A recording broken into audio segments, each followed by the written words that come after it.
पूरे भारत के नौजवानों को एक नई चेतना देने वाले पूज्य रामदेव बाबा जी, जीतो परिवार के सभी महानुभाव, मीडिया जगत के दो महानुभाव, मेरे बड़े भाई श्री रमेश भाई और मेरे मित्र श्रीमान विजय भाई, मंच पर विराजमान सभी वरिष्ठ महानुभाव और भक्ति में डूबे हुए सभी भाइयों और बहनों, यहां पर मेरा परिचय देते समय कहा गया गुजरात का भाग्य विधाता।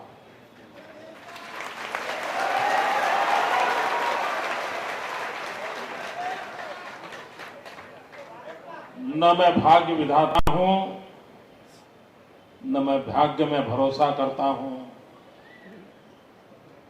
मैं सिर्फ आपका सेवक हूं।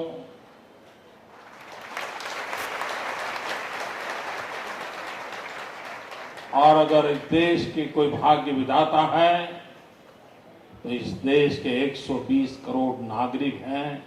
इस देश का कोई भाग्य विधाता नहीं। अगर गुजरात का भी कोई भाग्य विधाता है तो गुजरात के 6 करोड़ नागरिक गुजरात के भाग्य विधाता है। कोई व्यक्ति उसका भाग्य विधाता नहीं बन सकता और नहीं हम ऐसा समाज चाहते हैं। भाइयों बहनों, एक जमाना था जब हमारे देश के संतों की, आचार्यों की, भगवंतों के विषय में आलोचना होती थी। आलोचना इस बात की होती थी कि हमारे संत, आचार्य, महंत कुछ करते नहीं, अपने मठ मंदिरों में बैठे रहते हैं, मौज से खाना खाते हैं, भक्तों से पूजा अर्चना करवाते हैं, बस यही उनका काम है और कुछ करते नहीं। ये आलोचना आपने सुनी होगी। इतना ही नहीं, ये भी आलोचना होती थी, देखिए क्रिश्चियन मिशनरी कितना काम करते हैं, ईसाइयों के धर्मगुरु कितना काम करते हैं, ऐसी कंपैरिजन भी होती थी। और आज अगर कोई संत समाज की पीड़ा से पीड़ी है, दुखी है, और अगर वो किसी विषय को लेकर के बात करते हैं, अगर वो कोई संत अपना कर्तव्य मान करके राष्ट्र के हित में जनचेतना जगाने का प्रयास करते हैं, तो मेरे देश का दुर्भाग्य देखिए कि कल तक जो संतों को सवाल पूछते थे क्यों नहीं कर रहे हो, आज वो उनको गाली दे रहे हैं कि ये सब क्यों कर रहे हो।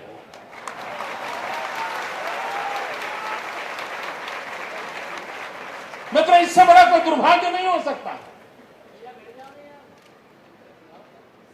हमारा इतिहास गवाह है, हमारी संस्कृति गवाह है, हमारी परंपरा गवाह है कि जब जब हमारा मानव जात संकट में आई है, संतों ने हमारा मार्गदर्शन किया।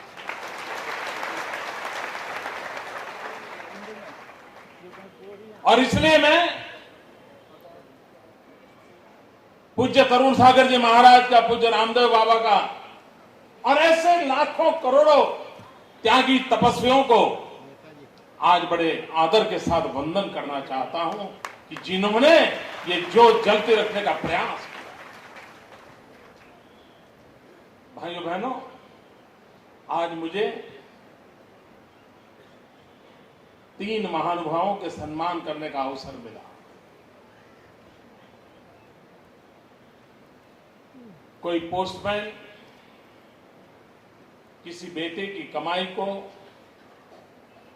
उसका मनी ऑर्डर अगर उसके मां या बाप को पहुंचाता है तो मेहनत पोस्टमैन की नहीं होती है, उस बेटे की कमाई है जो पोस्टमैन उसके मां और बाप को पहुंचाता है।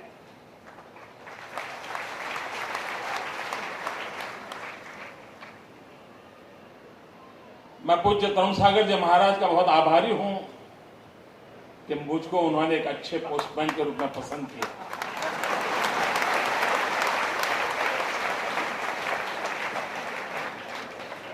और ऐसे महानुभावों को वो डाक पहुंचाने का काम मुझे सुपुर्द किया। मैं इसके योग्य नहीं हूं। पूज्य रामदेव बाबा का जो स्थान है, हम कौन होते हैं उनका सम्मान करने वाले।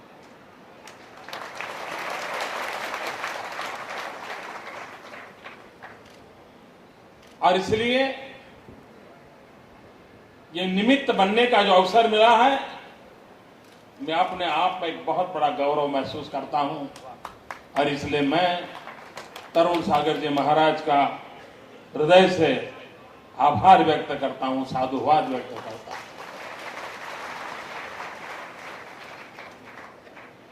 मुझे आने में थोड़ा विलंब हुआ। मुझे अगर विजय जी का पूरा भाषण सुनने का मिलता तो अच्छा होता, लेकिन आखिर के दो कुछ शब्दों से सुनाई ही दिए। आपको लगता होगा कि विजय जी तो कांग्रेस के हैं और मीडिया में भी हैं, और आज उन्होंने मोदी को शेर कह दिया है।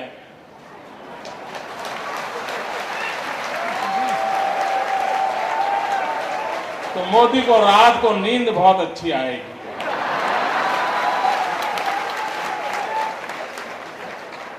लेकिन ऐसा नहीं होगा।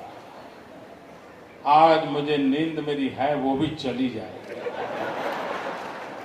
कहीं ऐसा तो न हो कल सुबह ब्रेकिंग न्यूज हो कि कांग्रेस हाईकमांड ने विजय दर्डा को नोटिस भेजा।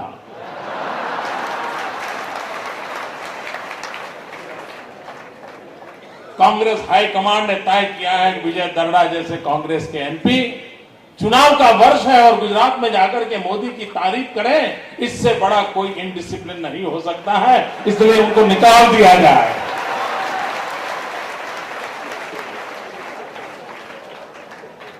फिर मेरे मन में विचार आया, नहीं वो मीडिया में है ना, तो शायद ऐसा नहीं करेंगे।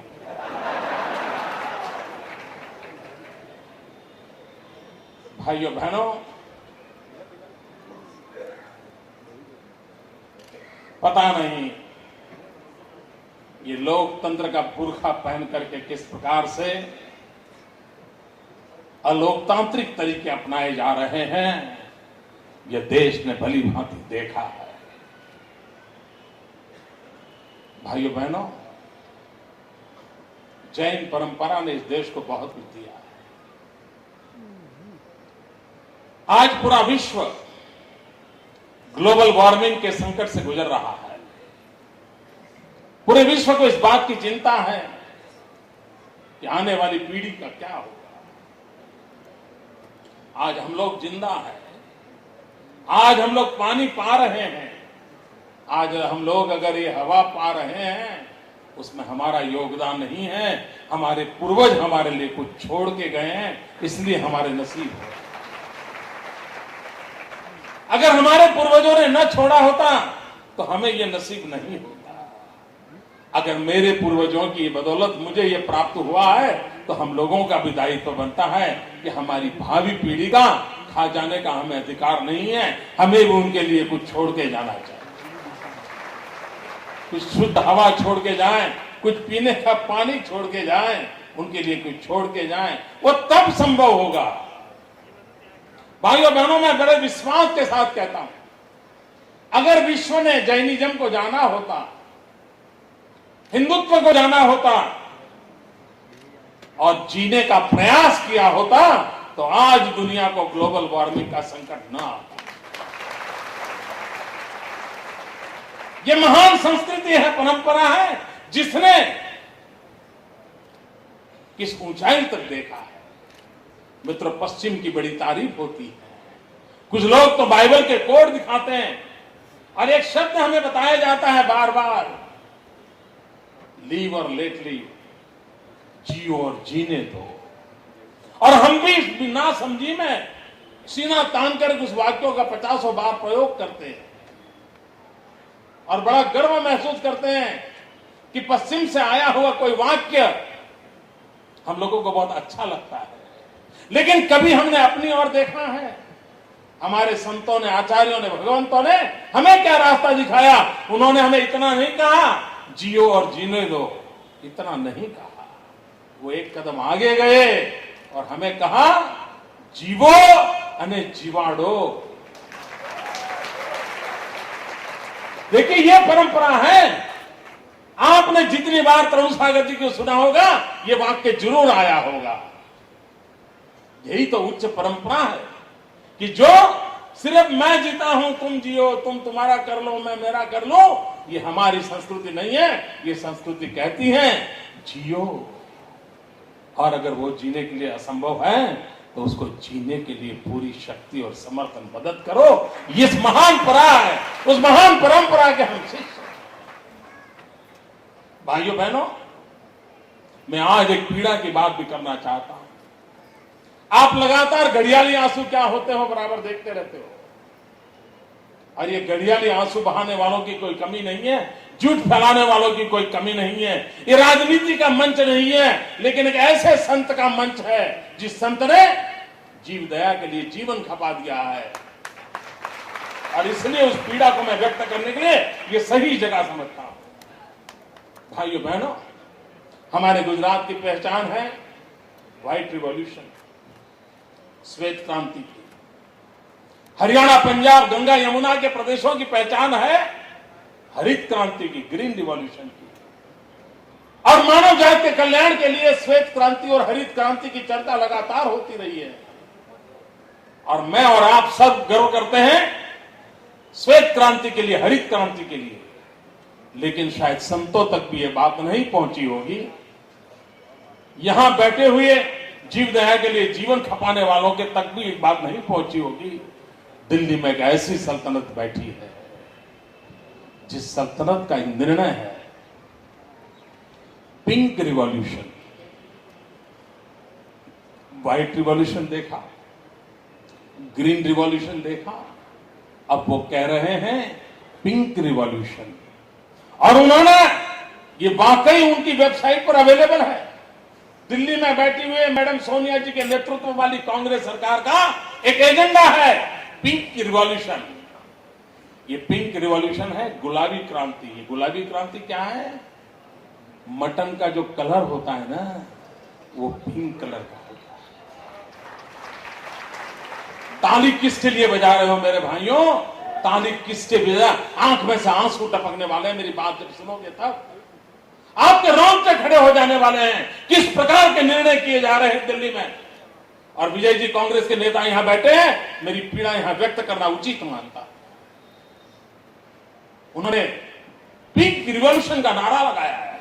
और यह भारत सरकार को लगता है कि फॉरेन एक्शन कमाने के लिए हिंदुस्तान से गौ मांस का अगर एक्सपोर्ट होता है तो सबसे ज्यादा कमाई हो सकती है।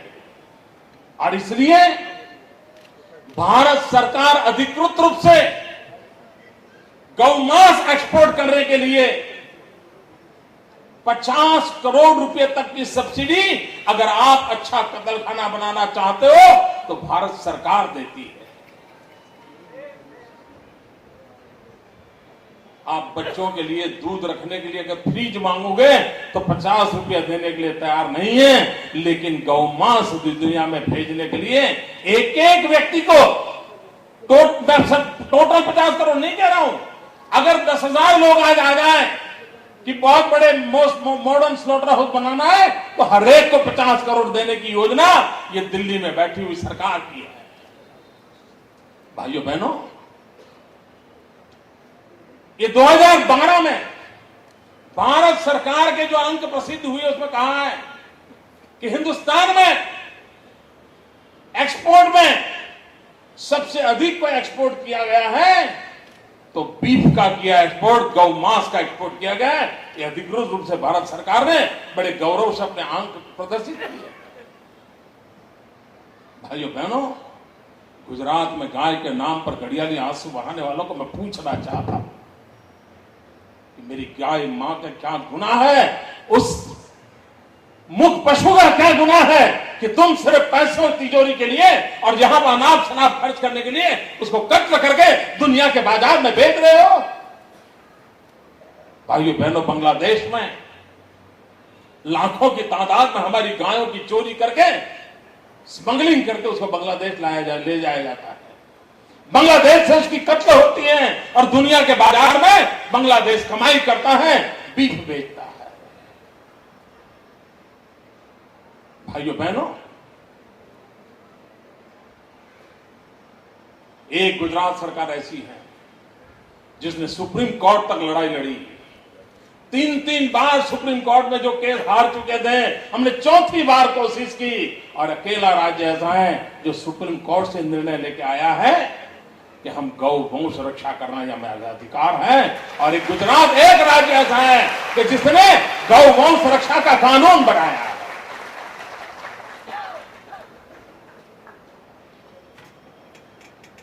भाइयों बहनों, एक तरफ तो ग्लोबल वार्मिंग की बात होती है, कुछ वैज्ञानिकों का तो यहां के कहना है कि अगर एक व्यक्ति वेजिटेरियन होता है तो वो अपने जीवन काल में 1.5 टन कार्बन कम प्रोडक्ट करता है, अगर वो वेजिटेरियन है। शाकाहार की चर्चा होती है। मैं कभी कभी लोगों को कहता हूं, कभी हमने सोचा है, मैं जानता हूं यहां कौन लोग बैठे हैं, ये उनके लिए नहीं है, लेकिन आस्था चैनल से शायद देश सुनता होगा, इसलिए बात बताना मैं जरूरी समझता हूं। मित्रों, अग्नि, हमारे यहां भूख जब लगती है ना तो एक शब्द प्रयोग होता है कि जठराग्नि बड़ी प्रज्वलित हुई है। भूख जब लगती है तो कहते हैं जठराग्नि प्रज्वलित हुई है। वो अग्नि है। और हम जानते हैं कि चीता जलती हो क्या होता है, वह भी अग्नि होती है। लेकिन जब अग्नि के ऊपर डेड बॉडी रखा जाता है, हड्डी मांस का शरीर रखा जाता है, चाहे वो साबुत हो या कटा हुआ हो, वो चीता बन जाता है। लेकिन उसी अग्नि पर फल फूल अनाज घी तेल डाला जाता है तो यज्ञ बन जाता है। आपके भीतर जो जठराग्नि है, उस जठराग्नि में जब आप मटन डालते हो, फिश डालते हो, तो वो जठराग्नि चीता बन जाती है। और जब अन्न डालते हो, घी डालते हो, दूध डालते हो, दही डालते हो, तो यज्ञ बन जाता है। वहां के भीतर चीता हो कि यज्ञशाला हो, यह निर्णय आपको करना है। भाइयों बहनों, ये मेरे लिए गौरव की बात है। तरुण सागर जी महाराज बड़े गर्व के साथ कहते हैं वो कड़वी बात बताते हैं, और जिसको कड़वी बात बताने, तरुण सागर जी महाराज बड़े गर्व के साथ कहते हैं वो कड़वी बात बताते हैं, और जिसको कड़वी बात बताने में गर्व होता है उसको किसी का भय नहीं होता है, वो अभय होता है। और जब अभय होता है वो कब कुछ कह दे, कह नहीं सकते, कल हमारी भी बारी आ सकती है।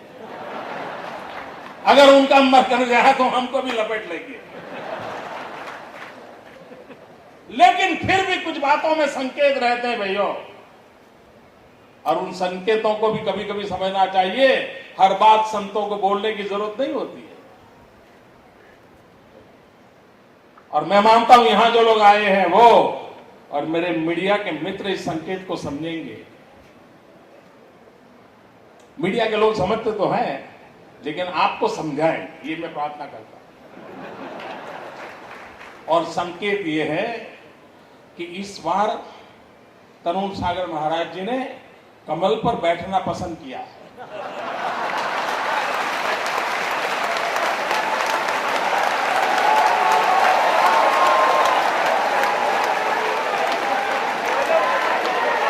बोले भारत माता की। तो ये संकेत हमारे लिए काफी है, और मैं इस संकेत से बहुत ही गदगदित हुआ हूं। मुझे आपने बुलाया, तो बहुत आभारी हुआ।